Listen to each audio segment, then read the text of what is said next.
நாம் இன்று பார்க்க போகிற தலைப்பு வந்து வேலு நாச்சியார் பற்றிய பாடம் தான் பார்க்க போகிறோம்.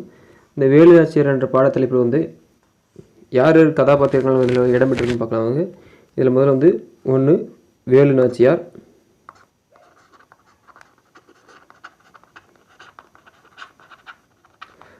2 குயிலி, 3 யாருன்னா தாண்டவராயர்,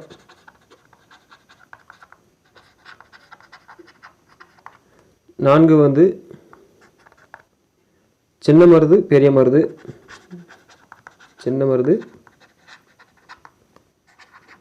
பெரிய மருது, 5 வந்து உடையாள், 6வது வந்து செல்லமுத்து, 7வது வந்து முத்து வடுகநாதர்,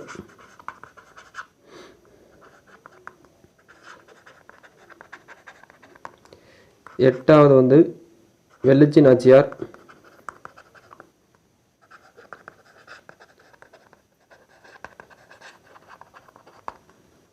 9வது வந்து கோபால நாயக்கர்,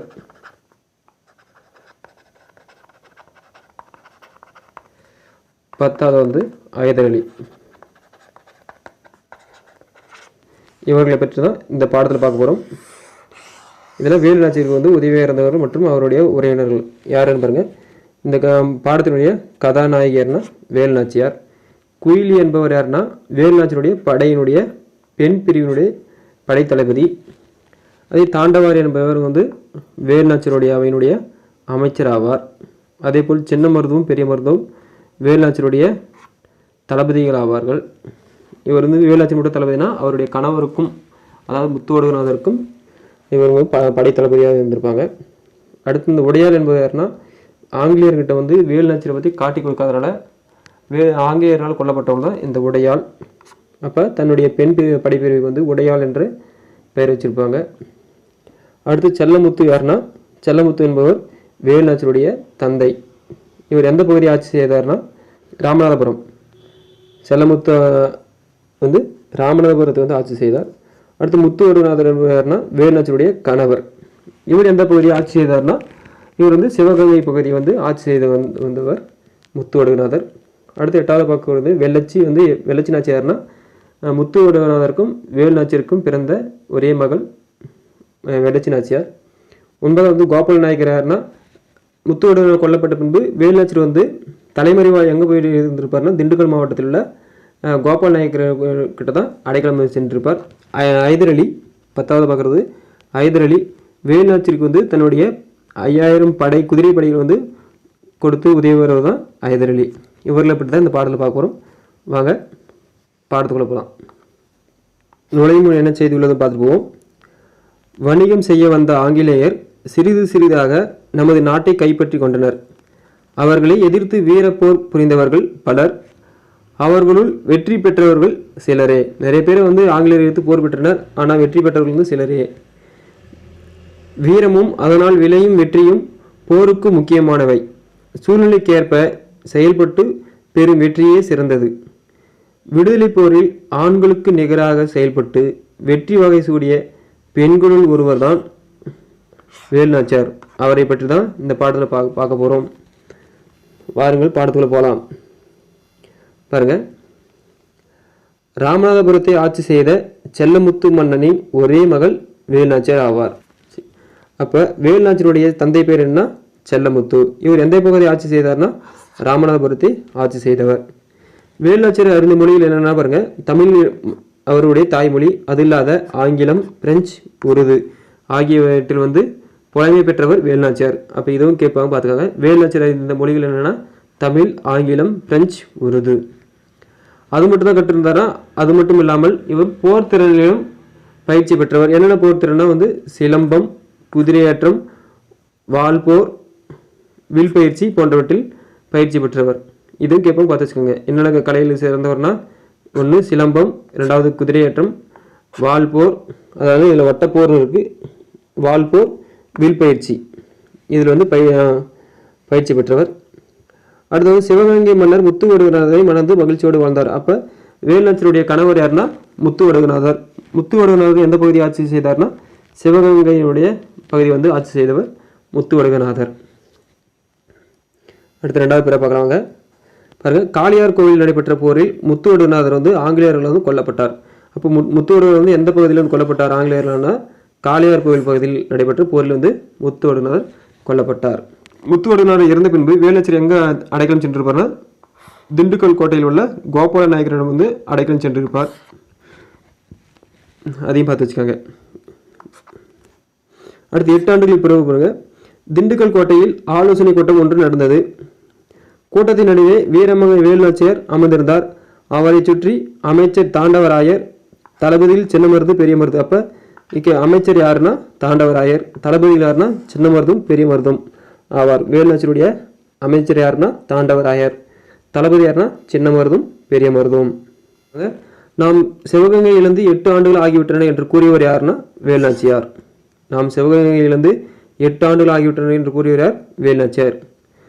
நாம் சிவகங்கை மீட்கும் நாள் நெருங்கிவிட்டது என்றவர் யாருன்னா தாண்டவராயர். கவலைப்படாதீர்கள் அரசியாரே, நாம் சிவகங்கை மீட்கும் நாள் நெருங்கிவிட்டது என்றவர் வந்து யாருன்னா தாண்டவராயர்.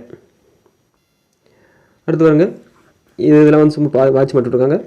அந்த இனிய நாளை தான் நானும் அவளுடன் எதிர்பார்த்து கொண்டிருக்கிறேன் என்றார் வேலுநாச்சியார். இதெல்லாம் வேண்டாம்.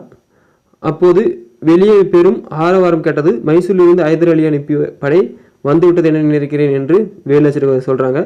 அப்போது அறையின் வாயில் வீரன் ஒருவன் வந்து நின்றான். அரசியாருக்கு வணக்கம், மைசூரில் இருந்து 5000 குதிரைப்படை வீரர்கள் வந்துள்ளனர் என்றார்.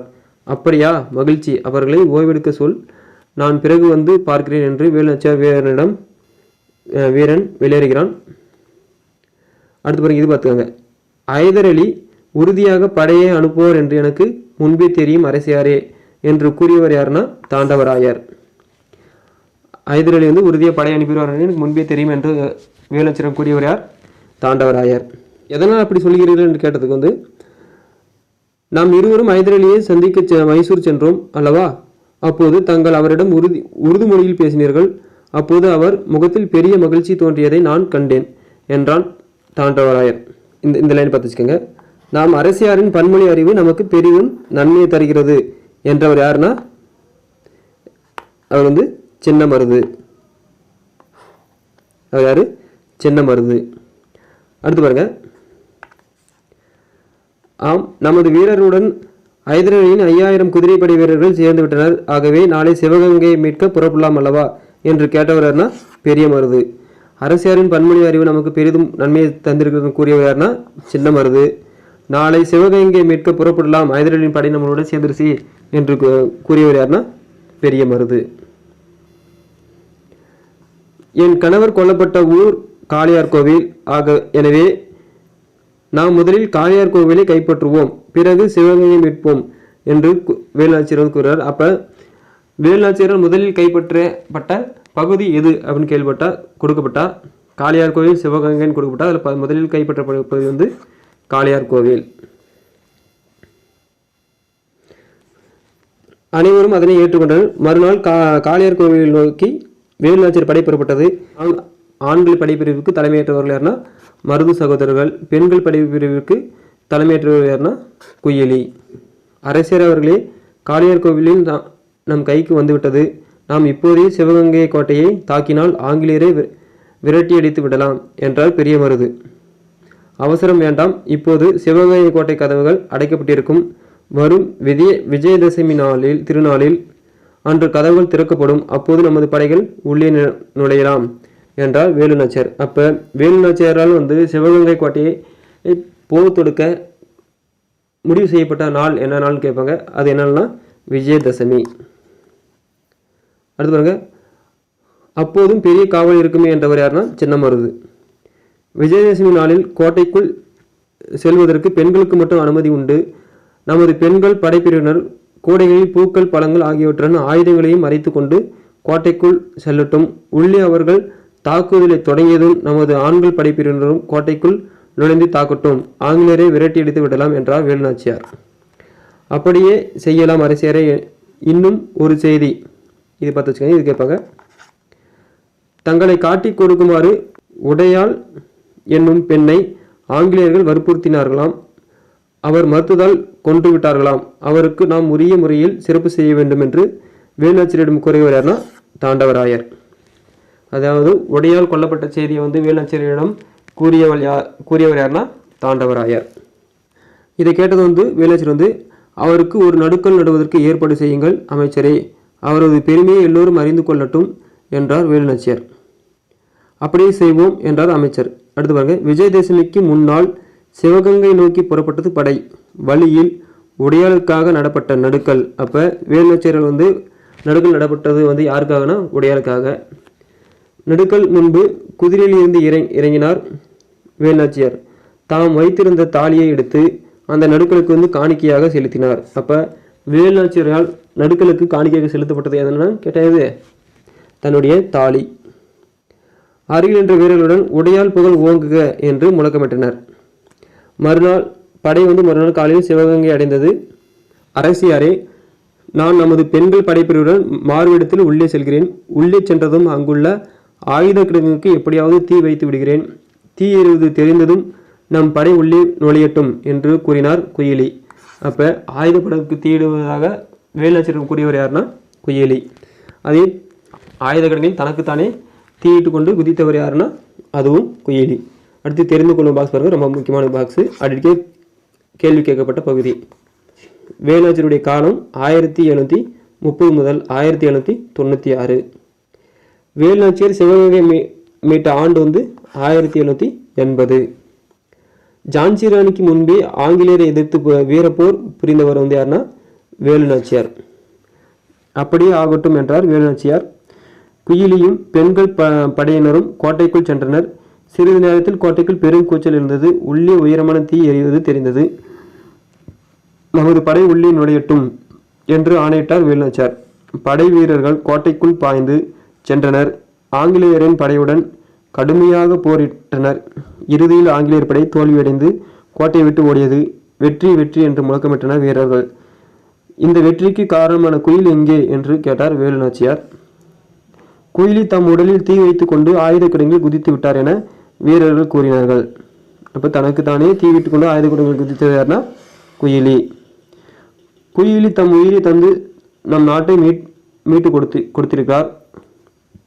அவரது துணிவுக்கும் தியாகத்திற்கும் வீரத்திற்கும் தலை வணங்குகிறேன் என்று உணர்ச்சி பெருக்கெடுக்க கூறினார் வேலுநாச்சியார். அடுத்து இந்த பகுதி பார்த்துக்கோங்க, ரொம்ப முக்கியமானது. பொறுத்துக்களை கேட்கறதுக்கான அதிக வாய்ப்பு இருக்குது. வேலுநாச்சியாருடைய வீரம், வேலுநாச்சியாரின் வீரம், மருது சகோதரனுடைய ஆற்றல், ஐதரனுடைய உதவி, குயிலினுடைய தியாகம் இணைந்துதான் சிவகங்கை வந்து மீட்கப்பட்டது. அப்போ இதில் இப்படி கேட்காங்க, வேலுநாச்சியார் வந்து டேஸ் ஆற்றல், மருது சகோதரர்கள் கொடுத்துட்டு உதவி, குயிலி கொடுத்துட்டு வீரம், வேலுநாச்சியார் தியாகம் அப்படின்னு மாற்றி மாற்றி கொடுப்பாங்க. பொறுத்துக்கள் கேட்பாங்க, பார்த்து வச்சுக்கோங்க. ஓகே, இப்போ இந்த பாடத்தில் நம்ம பார்த்த செய்தியில் வந்து அப்படியே நான் ஒன் வேர்டு மாதிரி கேட்குறேன். அப்படியே கூட வந்து தெரிஞ்சதுக்கு பதில் பண்ணிட்டு வாங்க, கமெண்ட் பண்ணிட்டாங்க. இப்போ வேலுநாச்சியாருடைய தந்தை பெயர் என்ன? வேலுநாச்சியாருடைய தந்தை பெயர் என்ன? வேலுநாச்சியாரின் தந்தை பெயர் செல்லமுத்து. வேலுநாச்சியார் அறிந்திருந்த மொழிகள் என்னென்ன? வேலுநாச்சியார் அறிந்திருந்த மொழிகள் என்னென்ன? 1 தமிழ், ஆங்கிலம், பிரெஞ்சு, உருது. வேலுநாச்சியாருடைய கணவர் பெயர், வேலுநாச்சியாருடைய கணவர் பெயர் என்ன? முத்து வடுகநாதர். வேலுநாச்சியார் கணவர் பேர் முத்து வடுகநாதர். முத்து வடுகநாதர் வந்து ஆங்கிலேயர்கள் வந்து எப்பகுதியில் வந்து கொல்லப்பட்டனர்? எந்த பகுதியில் கொண்டாருன்னா காளியார் கோவில் நடைபெற்ற போரின் மூலம் கொல்லப்பட்டனர். வேலுநாச்சியார் வந்து அடைக்கலம் இருந்த இடம் வந்து எந்த இடம்? திண்டுக்கல் கோட்டை. திண்டுக்கல் கோட்டையில் யாரிடம் அடைக்கலம் இருந்தார்னா கோபால நாயக்கர். இதில் கொடுக்கல, பார்த்து வச்சுக்கோங்க, கோபால நாயக்கர். அடுத்த வந்து வேலுநாச்சியாருக்கு உதவியாக மைசூரில் இருந்து படைகளை அனுப்பிய மன்னர் யாருன்னா ஐதர் அலி. ஐதர் அலி. அடுத்து பாருங்க, முக்கியமானது வந்து இதில் வந்து வேலுநாச்சியாருடைய அமைச்சர் யாருன்னா தாண்டவராயர். தளபதியில் யாருன்னா சின்ன மருது, பெரிய மருது. அடுத்த கூற்று காரணம் கொடுத்து இதெல்லாம் கேட்கறது வாய்ப்பு இருக்கு. இந்த யார் கூறினார்கள் அப்படின்னு பார்த்தோம் இல்லையா? இது எப்படி கேட்பானா, முதல்ல கூற்று வந்து நாம் சிவகங்கை இழந்து 8 ஆண்டுகள் ஆகிவிட்டது என்றவர் யார்?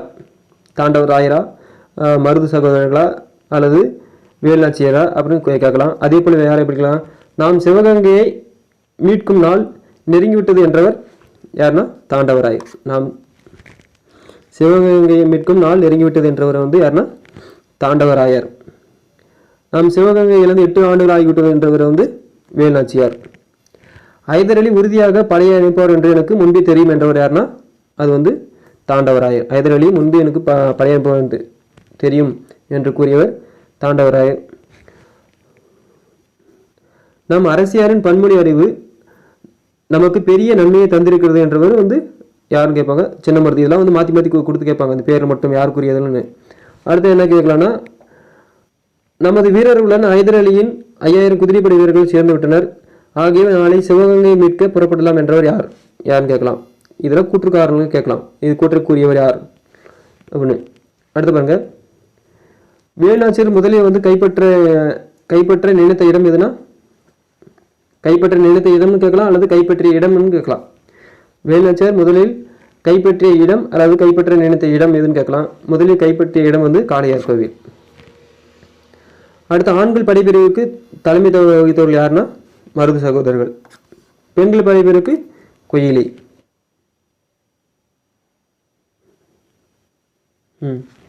வேலுநாச்சியார் வந்து சிவகங்கை மீது போர் தொடுக்க எந்த நாளை வந்து தேர்ந்தெடுத்தார்னா விஜயதசமி நாளை. அடுத்து உடையால் கொல்லப்பட்ட செய்தி வந்து வேலுநாச்சியார் கூறியவர் யாரு? தாண்டவராயர். உடையார் கொல்லப்பட்ட செய்தி வந்து வேலுநாச்சியார் கூறியவர் வந்து தாண்டவராயர். வேலுநாச்சியார் வந்து நடுக்கல் வந்து யாருக்கு நடைபெற்றது? உடையாளுக்கு. யாருக்கு நடைபெற்றது? உடையாளுக்கு. அது எந்த நாள் வந்து நடைபெற்றதுன்னா விஜயதசமிக்கு முந்தைய நாளில் வந்து நடைபெற்றது. சரி, அப்போ உடையாளுக்காக வேலுநாச்சியார் வந்து நடுக்கல் நட்டாங்க. அந்த நடுக்கலுக்கு எதை காணிக்கையாக கொடுத்தாருன்னா வேலுநாச்சியார் வைத்திருந்த தன்னுடைய தாலியை காணிக்கையாக கொடுத்துருப்பாங்க. அடுத்து வந்து சிவகங்கை கோட்டையில் உள்ளே வந்து ஆயுத கிடங்கில் தீ வைத்து விடுவதாக வேலுநாச்சியார் கூறியவர் யாரு? குயிலி. தன்னுடைய உடலுக்கு வந்து தீயை வைத்து கொண்டு ஆயுத கிடங்கில் குதித்தவர் குயிலி. அடுத்து வந்து வேலுநாச்சியாருடைய காலம், அவருடைய பிறந்த ஆண்டுனா 1730, மறைவு 1796. வேலுநாச்சியார் சிவகங்கையை மீட்ட ஆண்டு எந்த ஆண்டு? 1780. 1780. அடுத்து இது பொறுத்தல் கேப்பம் பார்த்தோம். வேலுநாச்சியார் என்றால் வீரம், மருது சகோதரர்கள் என்றால் ஆற்றல், ஹைதர் அலினா உதவி, குயிலி என்றால் தியாகம். ஓகே, அடுத்து வந்து இலக்கண பகுதி பார்ப்போம். அடுத்த 6ஆம் வகுப்பில் உள்ள இயலியலில் உள்ள இலக்கண பகுதி 4 வகை சொற்கள். 4 வகை சொற்கள் என்னன்னா பாருங்க, தமிழில் சில எழுத்துக்கள் தனித்து நின்று பொருள் தரும். சில எழுத்துக்கள் மட்டும்தான் ஈ, பூ, மை போன்ற எழுத்துக்கெல்லாம் பாருங்க தனித்து நின்று பொருள் தரும். ஒன்றுக்கு மேற்பட்ட எழுத்துக்கள் வந்து தொடர்ந்து வந்தும் பொருள் தரும். எடுத்துக்காட்டு வந்து கா இல் 2 எழுத்து இருக்கா, அதே மாதிரி கா டா இல் 3 எழுத்து இருக்கு, தா இங் க எம் 4 எழுத்து இருக்கு. இது மாதிரி ஒன்றுக்கு மேற்பட்ட எழுத்துக்கள் வந்து சேர்ந்தும் பொருள் தரும். இவ்வாறு பொருள் தருவதற்கு வந்து சொல் என்று பொருள். ஒரு எழுத்தோ அல்லது ஒன்றுக்கு மேற்பட்ட எழுத்துக்களோ வந்து சேர்ந்து பொருள் தந்தா அது வந்து சொல். எடுத்துக்கிறத கீழே கொடுத்துறாங்க. ஈ, பூ, மை, கல், கடல், தங்கம். ஈ, பூ, மை என்பதெல்லாம் ஓரெழுத்து சொற்கள். கல் என்பது ஈரெழுத்து சொல், கடல் என்பது 3 எழுத்து சொல், தங்கம் என்பது 4 எழுத்து சொல். இதெல்லாம் ஒவ்வொரு பொருள் தானே. ஈ என்பது பறக்கக்கூடிய ஒரு ஈயை வந்து குறிக்கிறது, பூச்சின்னத்தை குறிக்கக்கூடியது. பூ என்பது மலரை குறிக்கிறது. மை என்பது கண்ணுக்கு குறிக்கக்கூடிய மை என்றது குறிக்கக்கூடியது. கல் என்பது கல்ல தெரியும், கல், கடல், தங்கம்லாம். அடுத்து பாருங்க, இலக்கண அடிப்படையில் சொற்கள் வந்து பெயர் சொல், வினைச்சொல், இடைச்சொல், உரிச்சொல் என 4 வகைப்படும். இது பார்த்து வச்சுக்கோங்க. இலக்கண அடிப்படையில் வந்து சொற்கள் எத்தனை வகைப்படும்? 4 வகைப்படும். இலக்கண வகைப்படியில் சொற்கள் வந்து இலக்கண அடிப்படையில் சொற்கள் 4 வகைப்படும். அவை எவை வேணா அவை 1 வந்து பெயர்ச்சொல், 2 வினைச்சொல், 3 இடைச்சொல், 4 உரிச்சொல். இதில் ஒவ்வொன்றா பார்ப்போம். முதல்ல இருக்கக்கூடியது பெயர் சொல்னா ஒன்றன் பெயரை குறிக்கும் சொல் வந்து பெயர் சொல் எனப்படும். எதனா ஒரு பெயரை குறித்து அது அந்த சொல் வந்து அமைஞ்சா அது பெயர் சொல் எனப்படும். எடுத்துக்காட்டு வந்து பாரதி என்பது ஒரு பெயர் சொல். பள்ளி, காலை, கண், நன்மை, ஓடுதல் என்பதெல்லாம் பெயர் சொல். இது ஓடுதல் என்பது வினையை குறிக்குதுன்னு சொல்லலாம். ஆனால் வந்து இது வந்து வினையை குறிக்கல. ஓடுதல் என்பது ஒரு பெயர் இருக்குது. ஓடினான், ஓடுவான் அப்படின்னு வந்தால் தான் அது வினை. புரியுதுங்களா? இது ஓடுதல் அப்படிங்கிறது அவன் எதுவுமே ஓடுதல், அவன் ஓடிட்டான், ஓட போகிறான் அப்படின்னு எதுவுமே சொல்லுது. ஓடுதல் அப்படின்றதுனால இது பெயர் சொல்லி குறிக்கக்கூடியது. அடுத்து வினைச்சொல். வினை என்னும் சொல்லுக்கு செயல் என்பது பொருள். வினை என்பதுக்கு என்னது? செயல் என்பது பொருள். இப்போ தானே பார்த்தல, ஓடுவான், ஓடினான் அப்படின்னு வந்தால் அது ஒரு செயல். அந்த செயலை குறித்தா அதுக்கு வினைச்சொல். செயலை குறிக்கும் சொல் வினைச்சொல் எனப்படும். எடுத்துக்காட்டு பாரு, வா, இங்க வா, போ, எழுது, விளையாடு. ஒரு கட்டளை வாக்கியம் போல் அமைஞ்சிருக்கா? அது மாதிரி கட்டளை வாக்கியம்படி அமைந்தால் அது வினையை குறிக்கக்கூடியது, வினைச்சொல். வா, போ, எழுது அப்படின்னு அமைந்தால் அது வினையை குறிக்கக்கூடியது. இது அடுத்து இடைச்சொல். பெயர் சொல்லையும் வினை சொல்லையும் சார்ந்து வரும் சொல் இடைச்சொல் எனப்படும். ஒரு பெயர் சொல்லுக்கும் ஒரு வினை சொல்லுக்கும் இடையில் இணைப்பு சொல்ல அமைவதுதான் இடைச்சொல் எனப்படும். எடுத்துக்காட்டாக கொடுத்துருக்காங்க பாரு, மற்று ஐ, அதாவது தந்தையும் தாயும். இடையில அமைஞ்சிருக்கா? தந்தையும் தாயும். அப்படி இடையில் ஒரு பொருளை இணைக்குவதற்காக அமையக்கூடிய சொற்கள் இடைச்சொற்கள். மற்று அப்படின்னு இருக்கா? ஒருவர் என்பது ஒரு பெயர் சொல்லாக இருக்கும். அந்த பெயர் சொல்லை இணைப்பதற்காக இன்னொரு வருவது மற்றொருவர். அதே மாதிரி ஐ, திருக்குறள் அப்படின்னு இருக்கக்கூடிய ஒரு பெயர் சொல்லி திருக்குறளை அப்படின்னு இணைப்பு சொற்களாக அமைஞ்சால் அது இடைச்சொல். அடுத்து உரிச்சொல் என்பது பாருங்க, ஒரு சொல்ல ஒரு வினை அதனுடைய மதிப்பு மிகுதிப்படுத்தி கூறுவது உரிச்சொல். எடுத்துக்காட்டு நம்ம என்ன பார்ப்போம்னா, இங்கே சால, தவ, நனி, மா போன்ற சொற்களை உரிச்சொற்களுக்கு எடுத்துக்காட்டு அமையக்கூடியது. இங்கே நம்மளுக்கு என்ன கொடுத்துருக்கோம் பார்க்கலாம். பெயர்ச்சொல், வினைச்சொல் ஆகியவற்றின் தன்மையை மிகுதிப்படுத்த வருவது. அதாவது புரியுதா? இங்கே என்ன கொடுத்துருக்கோம் பாருங்க, மிகுதிப்படுத்தினா இங்கே நகரம் கொடுத்துருக்காங்களா? இது ஆல்ரெடி ஒரு நகரம், ஒரு பகுதி தான். அதை மாநகரம், மான்னா சிறந்த நகரம் அல்லது பெரிய நகரம். மா என்பது பெரிய, நகரம் என்பது பெரிய பெரிய பகுதியில் நகரம். அந்த நகரத்தை இன்னும் மேலும் உயர்த்தி கூறுவது மா. இவ்வாறு அமையக்கூடியது தான் உரிச்சொற்கள். பாருங்க, சிறந்தது அப்படின்னா ஆல்ரெடி சிறந்தது தான். சால சிறந்தது, சிறந்ததே ஒரு சிறந்தது தான். அதில் சால சிறந்தது மேலும் சிறந்தது அப்படின்னு சொல்லக்கூடியது தான் சால சிறந்தது. இவ்வாறு அமையக்கூடியது தான் ஒரு பொருளை உயர்த்தி கூறுவது தான் உரிச்சொற்கள். சொல்வகை அறிந்து பொருந்தாத சொல்லை வட்டமிடுக. என்ன கொடுத்துருக்காங்க? சொல்வகை என்னென்ன படித்தால், ஐ, மற்று, கு என்றா கொடுத்துருக்காங்களா? இதில் பாருங்க, படித்தால், படித்தால் என்பது ஒரு வினையை குறிக்கிறது. ஐ, மற்று, கு இதெல்லாம் என்னது? இதெல்லாம் இடைச்சொற்கள். இதெல்லாம் இடைச்சொற்கள் அமைஞ்சிருக்கு. ஆனால் இது மட்டும் படித்தால் என்பது வினையை குறிக்கிறது. அப்போ இது மட்டும் இதுதான் ஆன்சர். அடுத்து பாருங்க, மதுரை, கால், சித்திரை, ஓடினான் இருக்கா? இதில் மதுரை என்பது ஒரு பெயர், கால் என்பது ஒரு பெயர், சித்திரை என்பது ஒரு பெயர். ஆனால் அதில் ஓடினான், அவன் ஓடினான் ஒரு வினையை குறிக்கக்கூடியது. அப்போ இதுதான் பொருந்தாத சொல். அடுத்து சென்றால், வந்த, சித்திரை, நடந்தது. இதில் பாருங்க, சென்றால் அப்படின்பது ஒரு வினை, வந்த, இங்கே வந்த அப்படின்னு ஒரு வினை, நடந்தது ஒரு வினை. ஆனால் சித்திரை என்பது ஒரு பெயர் சொல். அடுத்து மா, ஐ, மற்று. மற்று என்பது என்னது? ஒரு இடைச்சொற்கள். ஒரு வினை பெயர் சொல்லியும் வினை சொல்லியும் இடைக்கக்கூடியதான் இடைச்சொல். மற்று என்பது இடைச்சொல், என்பது இடைச்சொல், ஐ என்பது ஒரு இடைச்சொல். ஆனால் மா என்பது எதை குறிக்கக்கூடியது? மா என்பது பெரிய, அதாவது ஒரு ஆல்ரெடி ஒரு இருக்கக்கூடிய பொருளை மேலும் அதனுடைய பண்பை உயர்த்தி கூறுவதுதான் என்னது? உரிச்சுற்றடர். இது உரிச்சுற்றடர் குறிக்கக்கூடியது. அப்போ இதுதான் பொருந்தாதது. அடுத்த மொழி ஆல்பம் பகுதி பார்ப்போங்க. மொழி ஆல்பமில் கீழ்காணும் பத்தியை படித்து வினாக்களுக்கு விடை எழுதுக. இதில் இந்திய விடுதலைக்கு பாடுபட்டவர்கள் ஒருவர் வ.உ. சிதம்பரனார். வ.உ.சி. அவர்கள் தமிழிலும் ஆங்கிலத்திலும் புலமை பெற்றிருந்தார். வ.உ.சி. அவர்கள் புலமை பெற்றிருந்த மொழிகள் என்னென்னா தமிழ், ஆங்கிலம். வ.உ.சி. அவர்கள் புலமை பெற்றிருந்த மொழி என்னென்ன?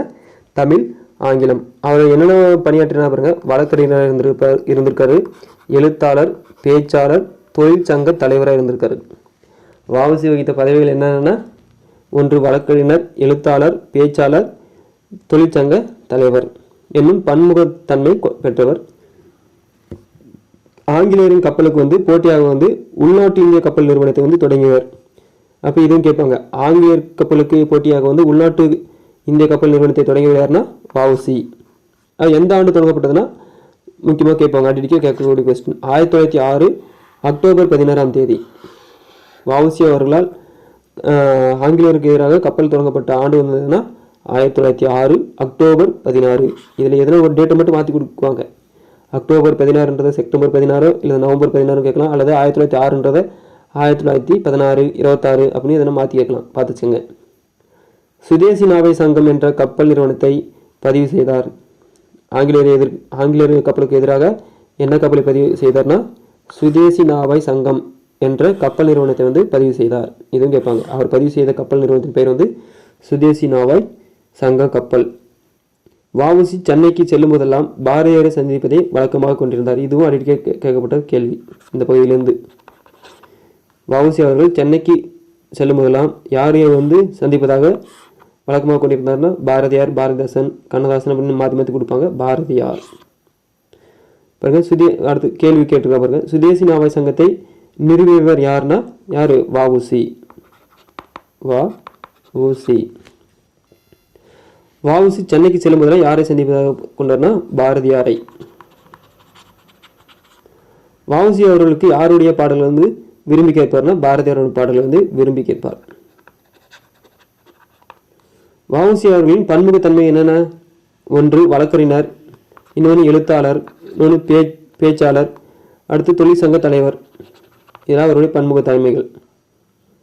வஉசி அவர்கள் புலமை பெற்றிருந்த மொழிகள் என்னென்ன மொழிகள்? வஉசி அவர்கள் தமிழ் அவருக்கு தெரியும், ஆங்கிலம் அவருக்கு தெரியும். அடுத்து வேற என்ன மொழி பார்த்தோம்? அதுதான் தமிழ், ஆங்கிலம் வந்து அவரை பெற்றிருந்த மொழி திறன்களாகும். இடமிருந்து பயன்படுத்துவோம். இதுவும் பாருங்கள், இது இலக்கண பகுதியில் ரொம்ப முக்கியமான பகுதி. ஒன் வேர்டில் கேட்கறது அதிகமாக வாய்ப்பு இருக்கு, பார்த்து வச்சுக்கோங்க. இடமறிந்து பயன்படுத்துவோம் பாருங்கள். ஒன்று என்பதை குறிக்க ஓர், ஒரு ஆகிய இரண்டு சொற்களும் பயன்படுத்துகின்றன. நம்ம ஒன்று என்று எப்படி சொல்லுவோம்? ஓர் எழுத்து அல்லது ஒரு எழுத்து அப்படின்னு சொல்லுவோம். இது அடிப்படையில் கொஞ்சம் இலக்கணம் எப்படி அமைஞ்சிருக்கும் பாருங்க. அடுத்து பாருங்க, உயிரெழுத்தில் தொடங்கும் சொல்லுக்கு முன் ஓர் என்னும் சொல்லை வந்து பயன்படுத்த வேண்டும். ஒரு உயிரெழுத்து தொடங்குறதுக்கு முன்னாடி ஏதாவது ஒரு அறிஞர் அப்படின்னு தான் இந்த எழுத்துக்கு முன்னாடி வந்து என்னதான் வரணும்னா ஓர் என்று தான் வரணும், நம்மளுடைய முதல் கண்டிஷன் படி. அது ரெண்டாவது வந்து ஒரு உயிர்மை எழுத்து தொடங்கும் சொல்லுக்கு முன்பு ஒரு உயிர்மை எழுத்துனா என்னென்ன இருக்கலாம்? நம்ம காடு, ஒரு காடு அல்லது ஒரு நாள், இது மாதிரி உயிர்மை எழுத்தானே ஃபஸ்ட்டு இருக்கக்கூடியதுனா அது உயிர்மை எழுத்தானே. இது மாதிரி உயிர்மை எழுத்து வரும் பொழுது அதுக்கு முன்னாடி வந்து ஒரு அப்படின்ற எழுத்து தான் வரணும். உயிர் எழுத்து வந்தால் ஓர் என்ற சொல்லும், உயிர்மை எழுத்து வந்தால் ஒரு என்ற சொல்லும் இடம்பெற வேண்டும். பார்க்கலாங்களா ஒன் வேர்டு எப்படி அமையுதுன்னு பாருங்க. கொடுத்துருக்காங்க பாருங்க. ஓர் வந்தால் உயிர் எழுத்து தொடங்கிய சொல்லு தான் அது பக்கத்தில் அமைய வேண்டும். ஊர், ஓர் ஏரி. அதே மாதிரி ஒரு என்ற வந்தால் ஒரு உயிர்மை எழுத்து அமைஞ்சிருக்கு, அது பக்கத்தில் உயிர்மை எழுத்து அமைஞ்சிருக்கு. ஒரு கடல், ஒரு என்பது உயிர்மை எழுத்து, கடல் என்பது உயிர்மை எழுத்து. இது போலவே உயிரெழுத்தில் தொடங்கும் சொல்லுக்கு முன் அஃது என்னும் சொல்லை வந்து பயன்படுத்த வேண்டும். இதே கண்டிஷனில் தான் வந்து அஃது என்ற சொல்லு வந்து எங்கே பயன்படுத்தணும்? உயிரெழுத்து தொடங்கும் முன். இப்போ இந்த ஓர் என்று பார்த்தோம் இல்லையா? ஓர் இந்த ஊர் என்று எங்கே பயன்படுத்தணுமோ அதே மாதிரி இடத்தான் அஃது என்ற சொல்லையும் இதே கண்டிஷனில் பயன்படுத்தணும். அது கொடுத்துருவாங்க. அஃது அப்படின்னு இருக்கா? இப்போ இந்த ஒரு மெய்யெழுத்து வந்தால் அது ஆரம்பிக்கக்கூடிய எழுத்து வந்து ஒரு உயிரெழுத்தை தான் இருக்க வேண்டும். அதே பாருங்க, இதில் அது அப்படின்னு ஒரு உயிர்மை எழுத்து வந்துருக்கு. அப்போ இங்கே அடுத்து வரக்கூடியதும் ஒரு உயிர்மை எழுத்து தான். நம்ம முன்னாடி பார்த்த கண்டிஷனை அப்படியே பயன்படுத்தியாங்க. ஒரு உயிரெழுத்து பக்கத்தில் ஒரு மெய்யெழுத்து வந்தால் அதுக்கு அடுத்து வரக்கூடியது என்னதான் வரணும்? ஒரு உயிரெழுத்தை தான் வரணும். அதே ஒரு உயிரெழுத்து பக்கத்தில் ஒரு உயிர்மை எழுத்து வந்தால் அது பக்கத்தில் வந்து ஒரு உயிர்மை எழுத்து தான் வரணும். அந்த கண்டிஷன் என்ன வச்சுங்களா? நீங்கள் எந்த கொஸ்டின் கேட்டாலும் அடிச்சிடலாம். புரிஞ்சுங்களா நான் சொன்னது? இப்போ அஃதுன்றதுல வந்து ஒரு உயிர் எழுத்து இருக்குது, அது பக்கத்தில் ஒரு மெய் எழுத்து இருக்குது. அப்போ ஒரு உயிரெழுத்து ஒரு மெய் எழுத்து வந்தால் அது எந்த எழுத்து ஃபஸ்ட்டு ஆரம்பிக்கணும்? அடுத்த எழுத்து ஒரு உயிரெழுத்து ஆரம்பிக்கணும். அதுக்கு அடுத்ததாக ஒரு உயிர் எழுத்து இருக்குது, ஒரு உயிர்மை எழுத்து இருக்குது. இங்கே என்ன ஆரம்பிக்கும், ஒரு உயிர்மை எழுத்து ஆரம்பிக்கும். இந்த கண்டிஷன் அமைச்சுக்கோங்க. அதே கண்டிஷன் தான் இதுக்கும். பாருங்க, சாட்டப்பட்டுறேன். ஒரு அதே போல தான், இதே தான் அது. இப்போ ஓர் என்பது என்னன்னா ஊர். இது ஒரு நகரம். அதே அக்துல பாருங்க, அக்துல வந்து அக்து இங்கே இருக்குது. இது அது நன்றாக. இப்போ நம்ம இந்த ரெண்டு கண்டிஷன் என்ன கண்டிஷன் பார்த்தோமோ அதே தான் கீழே இருக்கிறதுக்கு பயன்படுத்திங்க. ஓர்ன்றதுல ஒரு உயிரெழுத்து, ஒரு மெய்யெழுத்து. இப்படி ஒரு உயிரெழுத்து ஒரு மெய்யெழுத்து வந்தால் அது பக்கத்தில் ஆரம்பிக்கக்கூடிய வந்து ஒரு உயிரெழுத்தாக தான் ஃபஸ்ட்டு இருக்கணும். உயிரெழுத்து மெய்யெழுத்தும் இருந்தால் ஒரு உயிரெழுத்தாக அமையணும். அதுவே கீழே வந்து ஒருல வந்து ஒரு உயிரெழுத்தும் ஒரு உயிர்மெய் எழுத்து வந்தால் அங்கே அமையக்கூடிய வந்து ஃபஸ்ட்டு ஒரு உயிர்மெய் எழுத்தாக அமையணும். அதே தான் பாருங்க, அதுலேயும் ஒரு உயிரெழுத்து ஒரு உயிர்மெய் எழுத்து ஆரம்பிக்கக்கூடியது என்னது, ஒரு உயிர்மெய் எழுத்து. இங்கே எப்படி ஒரு மெய்யெழுத்து பார்த்தோமோ அதே மாதிரி இங்கே ஒரு உயிரெழுத்து பக்கத்தில் ஒரு மெய்யெழுத்து இருக்குது. அதே மாதிரி அமைஞ்சால் அதுக்கு அடுத்து அமையக்கூடியது ஒரு உயிரெழுத்து அமைய வேண்டும். புரிஞ்சுதுங்களா? இப்போ அடுத்து பார்க்கலாங்களா? கீழ்காணும் தொடர்பில் உள்ள பிழைகளை வந்து திருத்தி எழுதுக அப்படின்னு கொடுத்துட்டு இதான் அவங்களுடைய எப்படி சேர்ப்பாங்க. இதில் பாருங்க, ஒரு அப்போ ஒரு உயிரெழுத்து ஒரு உயிர்மை எழுத்து இருக்குது. அப்போ அடுத்து வந்து என்ன வந்திருக்கு, இங்கே அழகிய வந்திருக்கு. அப்போ இது சரியா அப்படின்னா இது தவறு. அப்போ இங்கே என்ன வரும்னா ஒரு இங்கே உயிரெழுத்து வந்திருக்கு. அப்போ இங்கே என்ன கரெக்ஷன் பண்ணணும், இதை ஒரு மெய் எழுத்தாக மாற்றணும். ஓர் அழகிய மாற்றணும். அடுத்து பாருங்க, இங்கே ஓர் குழம்பு இருக்குது. அப்போ இங்கே ஒரு உயிர்மை எழுத்து இடம்பெற்றிருக்கு. அப்போ இங்கே ஓர்னு இருக்குது. இதில் வந்து என்ன வரணும், ஒரு அப்படின்னு இடம் வேண்டும். அடுத்து பாருங்க, இங்கே ரெண்டாவதுல ஒரு இரவும் ஒரு பகலும் சேர்ந்தது ஒரு நாள் இருக்கிறதுல. அப்போ இங்கே என்ன இருக்குது, உயிர்மை எழுத்து அமைஞ்சிருக்கு. அப்போ உயிர்மை எழுத்து அமைஞ்சா இங்கே என்ன இரு வரணும், ஓர் வரணும். இங்கே ஒரு மெய் எழுத்து ஓர் வரணும். ஒரு பகல், ஓர் பகல் அப்படின்னு இருக்கா. ஓர் பகலில் இங்கே இருக்கிறது ஒரு உயிர்மை எழுத்து. அப்போ உயிர்மை எழுத்து தான் இங்கே என்ன வரணும், ஒரு உயிர்மை ரூ தான் வரணும். ஒரு அடுத்து ஒரு நாள், இது கரெக்டாக இருக்குது. ஒரு நாள் என்பது கரெக்டாக இருக்குது. ஏன்னா இது ஒரு உயிர்மை எழுத்து, இதுவும் ஒரு உயிர்மை எழுத்து. அது இல்லாத இப்போ இருக்க இது ஒரு உயிர்மை எழுத்தா. அப்போ இங்கே என்ன வரணும், ஒரு மெய்யெழுத்து இடம்பெற்றிருக்கணும். அக்து அப்படின்னு இடம்பெற்றிருக்கணும். அக்து. அடுத்து வந்து அக்து நகரத்தில் அப்படின்னு இருக்குது. இதில் வந்து என்ன வரணும், இங்கே ஒரு உயிர்மை எழுத்து அமைஞ்சிருக்கு. அப்போ இங்கே என்ன வந்துருக்கணும், எஃகு வந்துடக்கூடாது, அது அப்படின்ட்டு அமைஞ்சிருக்கணும். சரி, அடுத்து வந்து அஞ்சாவது வந்து நீங்கள் கமெண்ட் பண்ணி பார்க்கலாம். அது ஒரு இனிய பாடல் இருக்குது. இது வந்து என்ன எப்படி அமைஞ்சிருக்கணும், அது என்பது என்ன பாருங்க. இந்த ரூ தான் கரெக்டாக அமையணுமா, இல்லை அதுதான் அமையணுமா, அல்லது ஒரு இருக்குது. இது மூணுமே பார்த்து சொல்லுங்கள். அது ஒரு இனிய ஒரு உயிரெழுத்து அமைஞ்சிருக்கு. அந்த உயிரெழுத்து அமைஞ்சால் இங்கே இந்த இரு தான் வரணுமா, எப்படி இந்த இரு தான் வரணுமான்னு பாருங்க. அதே போல் இங்கே ஓ என்ற ஒரு உயிரெழுத்து அமைஞ்சிருக்கு. அப்போ ஓ என்ற ஒரு உயிரெழுத்து அமைஞ்சிருந்தா இங்கே இந்த அக்து என்பது சரியா அப்படின்னு கமெண்ட் பண்ணுங்கள். இல்லைன்னா கடைசியில் வந்து இதுக்கு ஆன்சர் தான் சொல்கிறேன். அடுத்து அகர வரிசைப்படுத்தி எழுதுங்க. முக்கியமாக வந்து இது அடிக்க கேட்கக்கூடிய பகுதி பார்த்துக்கோங்க. பெண்கள், பாரதம், புதுமை, பிலி, பேருந்து, பூமி, பழங்கள், பொதுக்கூட்டம், பையன், போக்குவரத்து, பின்னிறைவு. இது வந்து அகர வரிசைனா இதில் என்ன எழுத்து வந்து அமைஞ்சிருக்குன்னா பா எழுத்து அமைஞ்சிருக்கு. அப்போ பா பி பூ என்ற அகர வரிசையில் வந்து பார்த்து இது வந்து அகர வரிசைப்படுத்துங்க. இரண்டு சொற்களை இணைத்து புதிய சொற்களை உருவாக்குக.